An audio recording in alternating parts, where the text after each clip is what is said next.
Hi guys, welcome to Little Wicket Railway. I'm Rob and in this video we're looking at two models. The Bachmann GWR 64XX and the Hornby GWR Autocoach. And when we put these together we get a GWR Autotrain.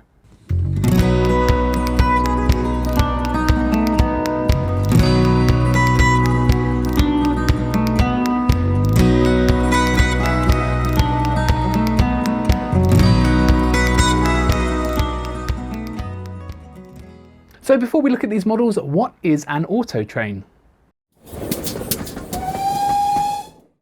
The Autotrain, sometimes known as a push-pull or a rail motor, was a type of passenger train that could be controlled from either end. This is the norm today, but back in 1904, when these types of trains were introduced, it was a new concept. The idea was that at the end of the line, rather than uncoupling the locomotive, having it run around and recoupled, the driver could simply walk from one end of the train to the other, off they'd go, which obviously makes things more efficient. The original GWR auto trains were made up of an auto-fitted locomotive and between 1 and 4 auto coaches, with a number of formations possible. The locomotive could be at one end of the train with the auto coach with the driving cab at the other, or the locomotive could be sandwiched in the middle and have auto coaches either side of it. The controls in the auto coach driving cabs were physically connected to the controls in the locomotive using rods, so when the driver moved the regulator in the auto coach cab, that motion would be transferred to the cab of the locomotive. The locomotive could never be more than 2 coaches away from the cab because the play or wiggle room in the lever connections meant that more than this and the control inputs from the auto coach cab couldn't be accurately mimicked in the locomotive. So the auto train was limited to a maximum of 4 coaches with 2 on either side. Not all locomotives could be used for auto trains, they had to be auto fitted. There were a range of GWR auto-fitted locomotives, which included the 4800 class of 042 tank engines, later renumbered to the 1400 class, the 5400 class, the 060 pannier tanks, and the 6400 class of pannier tanks. Because these were all steam locomotives, they still needed a fireman on the footplate of the locomotive to keep the steam pressure up. The driver in the auto coach cab could only control the regulator, brakes and whistle, so the fireman had to change the valve gear settings and they communicated with each other via an electric bell system. The fireman also had to take off the brakes because the driver could only apply them.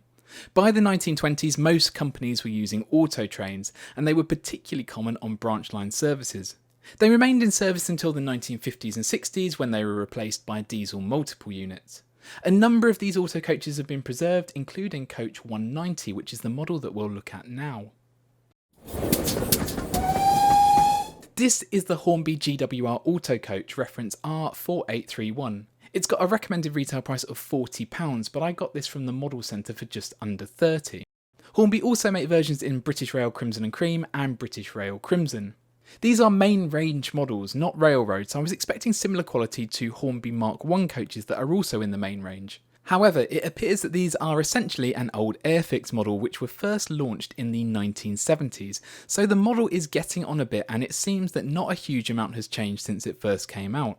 So let's start with the positives. The paintwork is nicely applied, some details such as door handles have been highlighted and we've got the luggage sign, the GWR roundel and number 190 printed on either side. We've got these separately fitted metal handrails on either side which are nice, but they come off very easily. In fact, I found one in the bottom of the box when I first opened it. We've also got all metal wheels and metal buffers, but they're not sprung.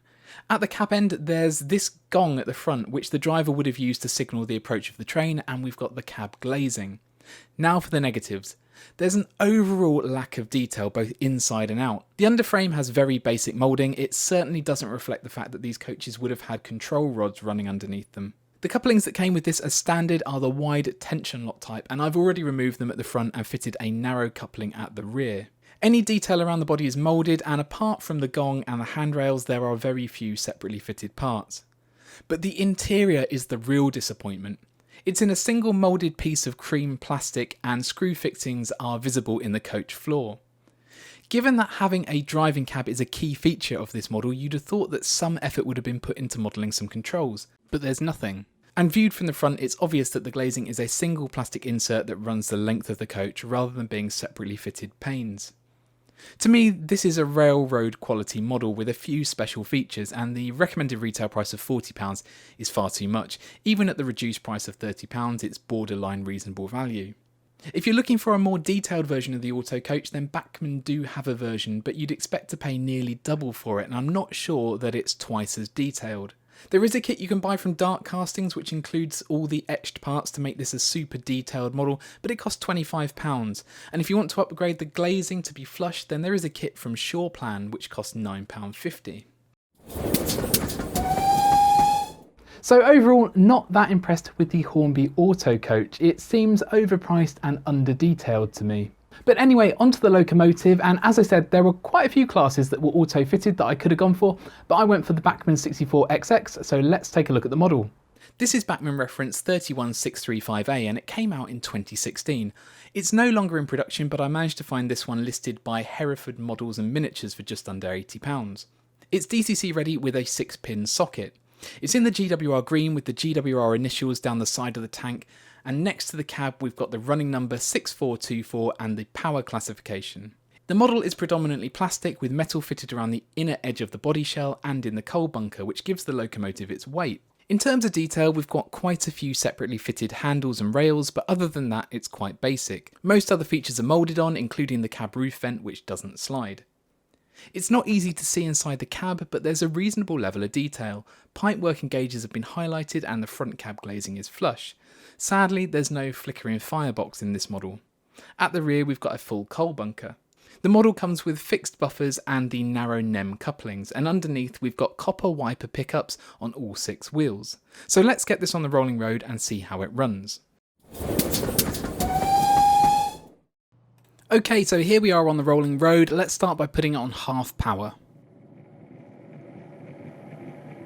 It's pulled away nice and smoothly there, and it seems to be going along nicely. No stalls or hesitation so far. Let's turn it up to full power and see what that looks like. Starting to accelerate.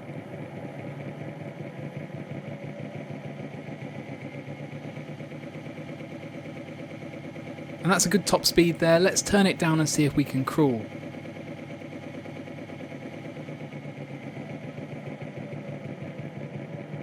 Slowing down nice and realistically. I've got one of the Train-O-Matic 6-pin decoders in here at the moment.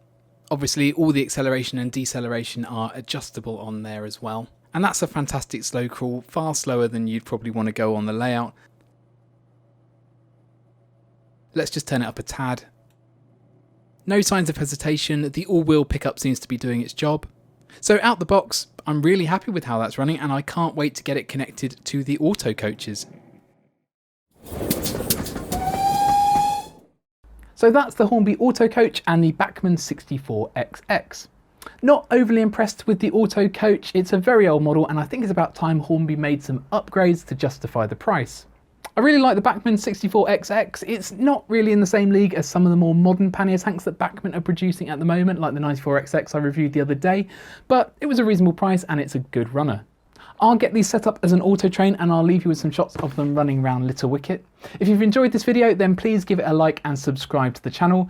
Don't forget to hit that notifications button so YouTube will let you know when new videos come out. Thanks for watching and I will hopefully see you again soon.